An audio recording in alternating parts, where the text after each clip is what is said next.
She said it so calmly that it took me almost 10 seconds to understand I'd just been insulted. Because you already know. That was the whole explanation. For words, delivered like a weather report.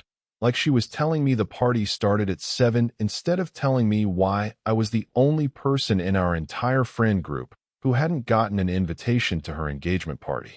My name is Ryan Calloway. I'm 32. I fix industrial HVAC systems for a living.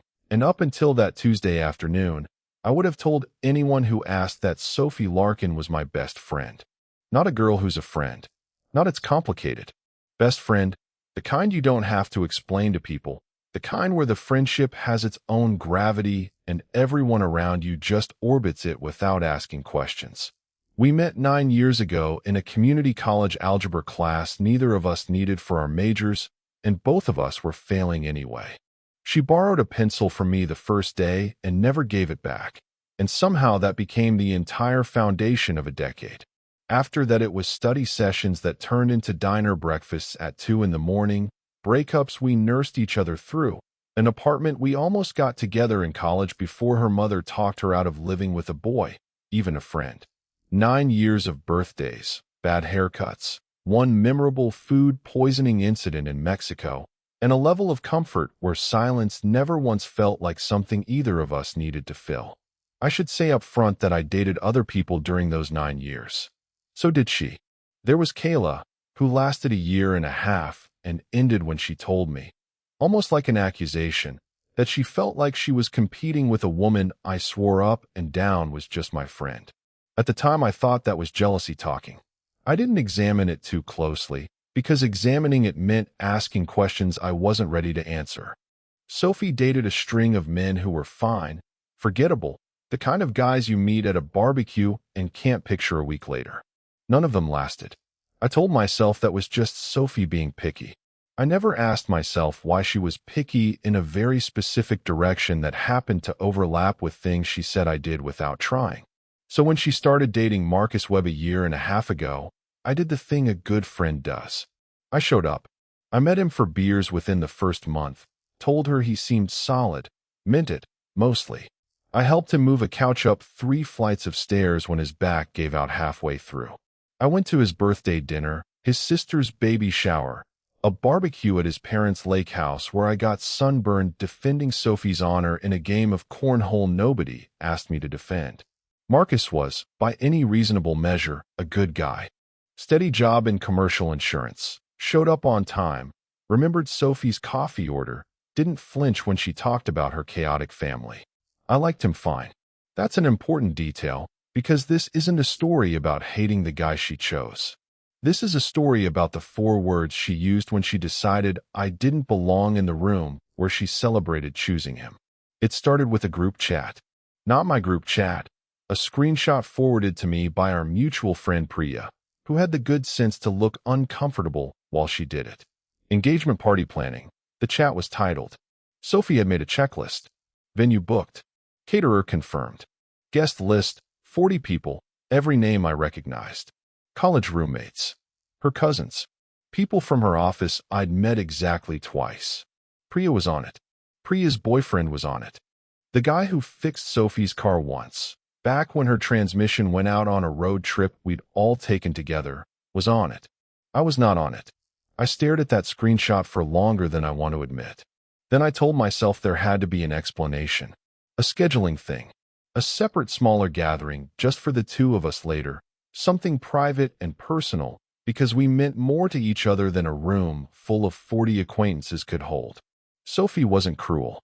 Sophie once drove 90 minutes at midnight because I said I was having a bad night and didn't even ask what the bad night was about.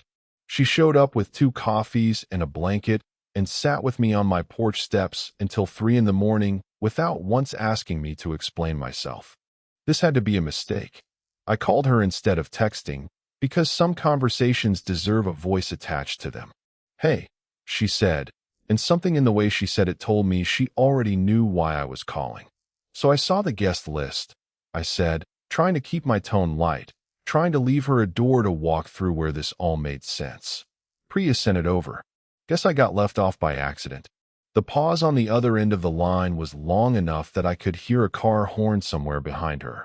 It wasn't an accident, she said finally. I stood there in my kitchen holding the phone against my ear like it might explain itself for her.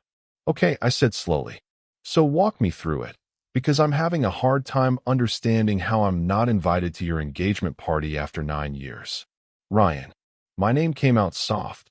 Careful. The way you say something to someone you're afraid might break. I'm serious, sophomore. Did I do something? Did Marcus say something? Just tell me and I'll fix it. You didn't do anything, she said. That's not what this is. Then what is it?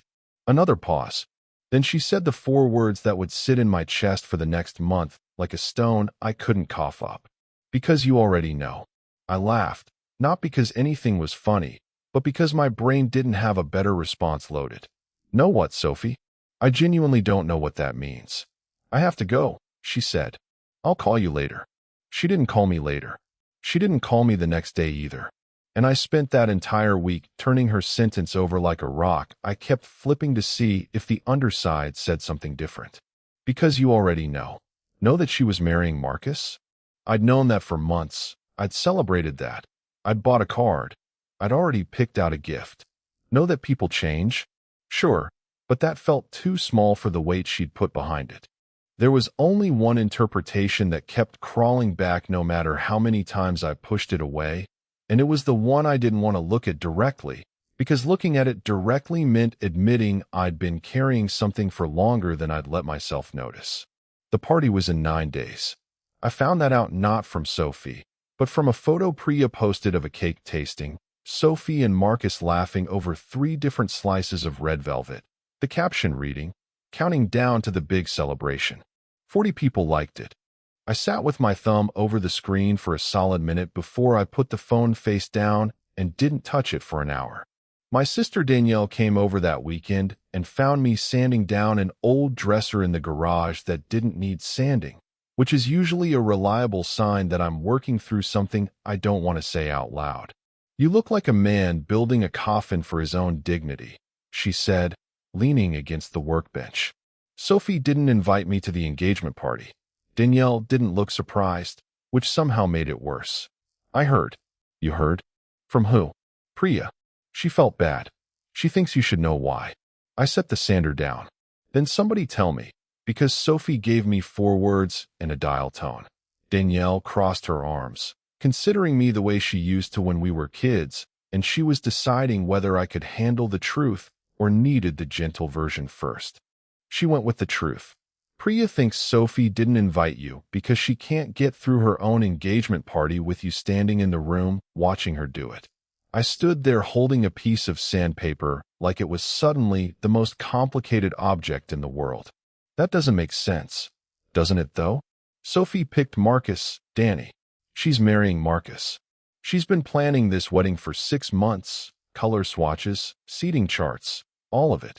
If she felt something for me, why would she build an entire future with someone else instead of just saying something? Danielle shrugged, unbothered by my logic. People build entire futures out of the wrong material all the time, Ryan. Usually because the right material scares them more than the wrong one does. I wanted to argue with her. I wanted to list every reason that theory was insane, starting with the fact that Sophie had picked Marcus, planned a wedding with Marcus, built an entire future with Marcus while I stood on the sidelines being supportive like a functioning adult. But somewhere underneath the argument I was building, another memory surfaced, one I'd filed away without examining too closely.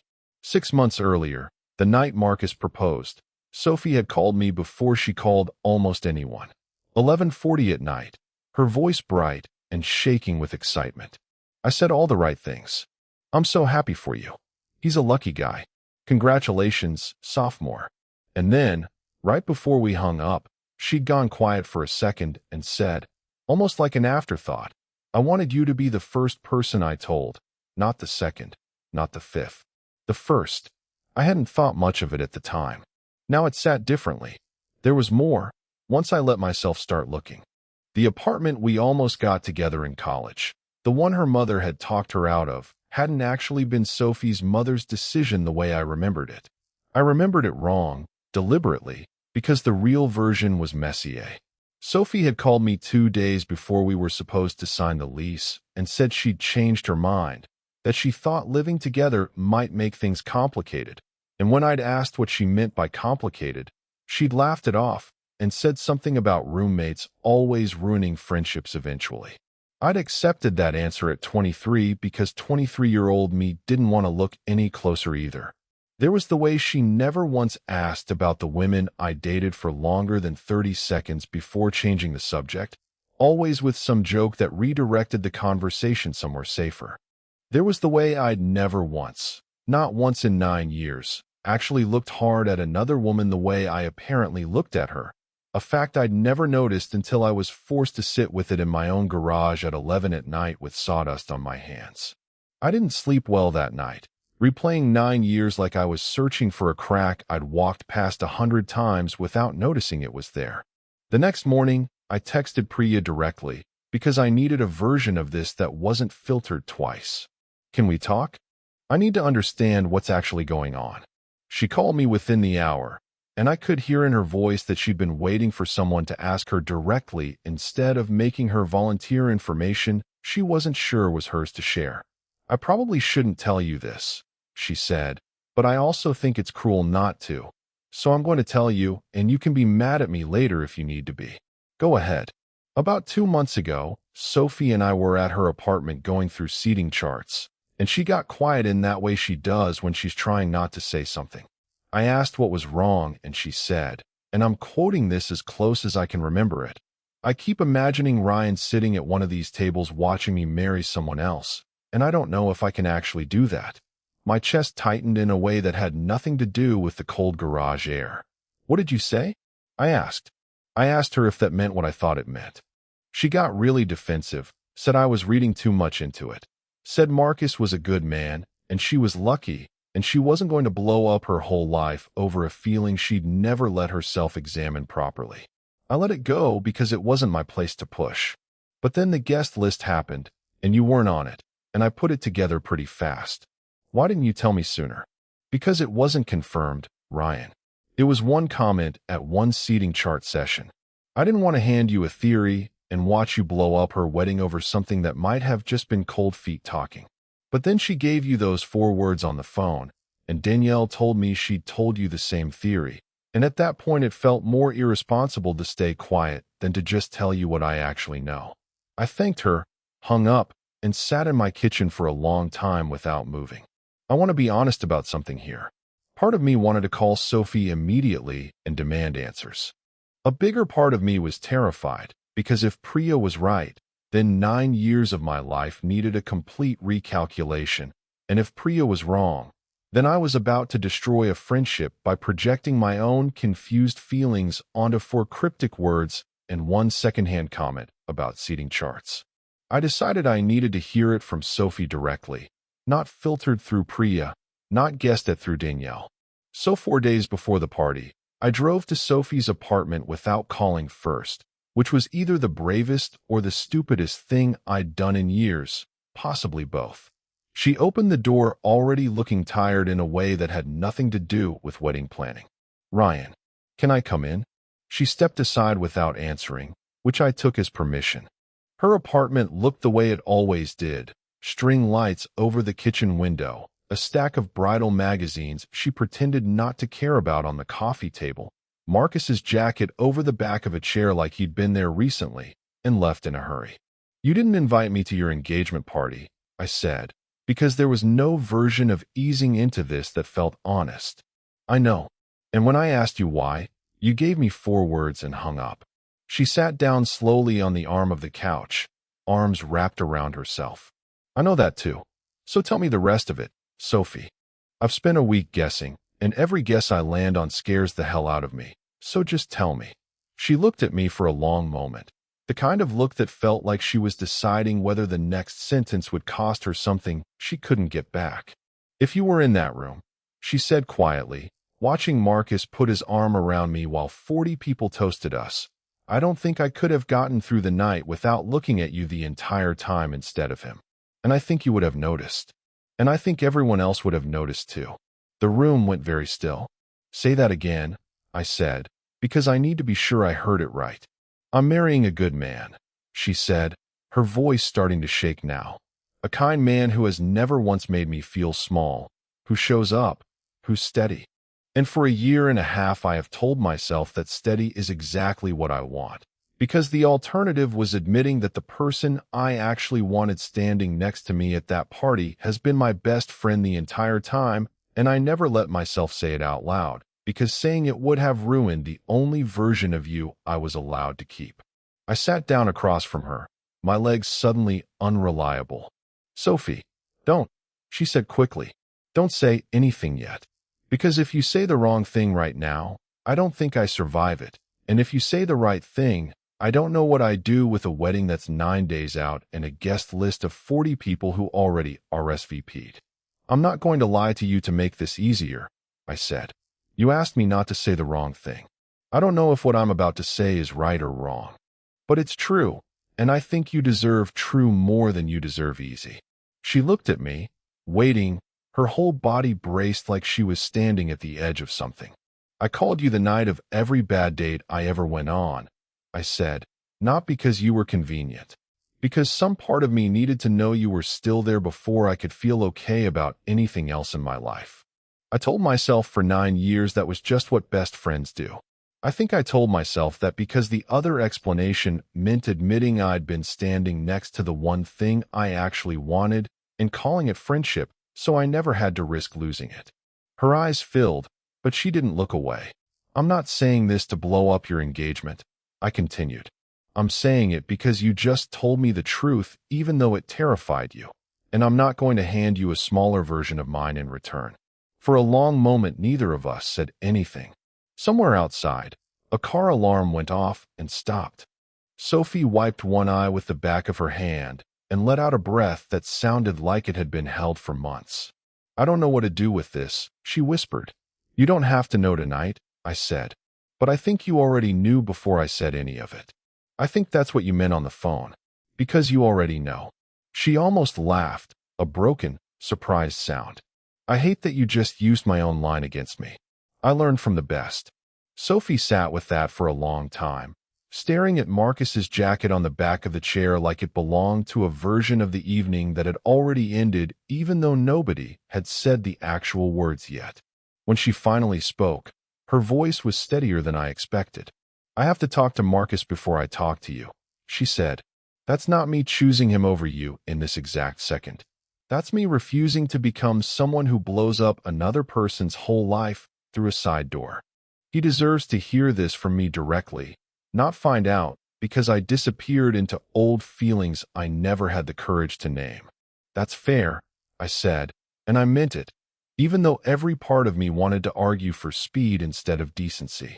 I left that night without a kiss, without a promise, without anything neat enough to make a good ending yet. That was the right call even though it cost me the entire drive home replaying every word until my chest hurt. The next 4 days were some of the worst waiting of my life. I didn't hear from Sophie.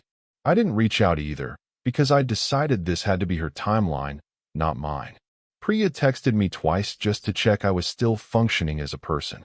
Danielle came over both nights, just so I wouldn't be alone with my own head, and we mostly sat on the couch not talking, which was its own kind of support. On the third night, Marcus texted me. Just 3 words. Can we talk? I almost didn't answer. Then I figured a man deserved better than being ignored by the person who just upended his engagement, even indirectly, even without meaning to be the reason. We met at a bar neither of us usually went to, neutral ground, the kind of place picked specifically because it held no memories either of us needed to protect. Marcus looked tired in a way I recognized, the specific exhaustion of someone who's been asking themselves the same question in a loop for days. I'm not here to fight you, he said before I'd even sat down. Okay, I said carefully. Sophie told me everything. About the party, about what she said to you, about what you said back. He turned his glass slowly on the bar top. I want to hate you for it. I've tried. I laid in bed the last 2 nights trying to work up the anger, and it just doesn't come, because the truth is I think I already knew too. I just didn't let myself look at it directly. Same as her. Marcus, I never meant for. I know you didn't, he said, cutting me off, not unkindly. That's actually the worst part. If you'd been some guy scheming to steal my fiancée, I could hate you cleanly. But you're just a guy who's been standing next to her for 9 years, being decent, being present, and she built a whole relationship with me partly because I represented something safe and uncomplicated compared to whatever she was actually feeling for you. That's not your fault. It's not really even hers. It's just what happened. I didn't know what to say to that, so I said the only honest thing available to me. I'm sorry this is happening to you. Me too, he said. But I'd rather know now than build a marriage around a question she can't stop asking herself. I told her that yesterday. I meant it. He finished his drink and set some cash on the bar. Take care of her, Ryan. If this is real, take care of her the way you've apparently been taking care of her for 9 years without either of you calling it what it was. He left before I could respond, and I sat there for another 20 minutes just absorbing the strange grace of a man who'd lost something and still managed to hand me his blessing on the way out the door. Sophie called off the engagement 2 days later. Not because of a dramatic confrontation, but because she sat Marcus down and told him the truth the same way she'd told me, plainly, without hiding behind convenient excuses. The party never happened. 40 people got a quiet, kind cancellation text, and probably their own theories about what happened, most of them wrong. Priya knew the real story and kept it to herself for weeks, which I still owe her for, possibly permanently. Sophie and I didn't rush into anything either, because we both understood that 9 years of friendship deserved more care than a headline romance. We took 2 months before either of us called it dating out loud. Those 2 months looked like this. Lunch on Tuesdays that started running long. A movie night that turned into 3 hours of talking instead of watching anything. A phone call that used to end with good night, now sometimes ending with neither of us wanting to hang up first. Both of us laughing about it. Both of us finally allowed to admit that the lingering wasn't just habit. The first time I kissed her, it wasn't dramatic. We were standing in her kitchen, the same kitchen where she'd told me the truth, and she was laughing about something small, some old memory from our algebra class days. And I just leaned in because the moment asked for it, and neither of us had a reason left to say no. She kissed me back like she'd been waiting 9 years to find out what it felt like, which, as it turned out, she had. A year later, I proposed in the same algebra classroom building, now half renovated into offices, holding the same brand of pencil she'd stolen from me 9 years earlier because I'd tracked one down out of pure sentimental stubbornness. She said yes before I finished the sentence, then made me finish it anyway because she wanted to hear the whole thing. Our engagement party had 41 guests. Priya made sure of that head count personally, standing at the door like a bouncer with a clipboard, refusing to let anyone forget the lesson. Marcus wasn't there, which felt right, though he did send a card, short and generous, wishing us both well in a way that told me he'd genuinely made peace with how things unfolded. I keep that card in a drawer I don't open often, but I know exactly where it is. And when people ask how we got together, Sophie tells them the short version.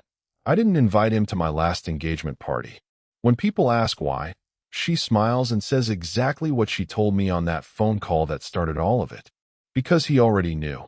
So tell me, if your best friend left you off a guest list and gave you for cryptic words instead of an explanation, would you have let it go, or would you have shown up at their door demanding the truth? And have you ever realized, way too late, that the person you called every single night was never just a friend to begin with? Tell me your story in the comments. If you like this one, leave a like, subscribe, and I'll see you in the next video.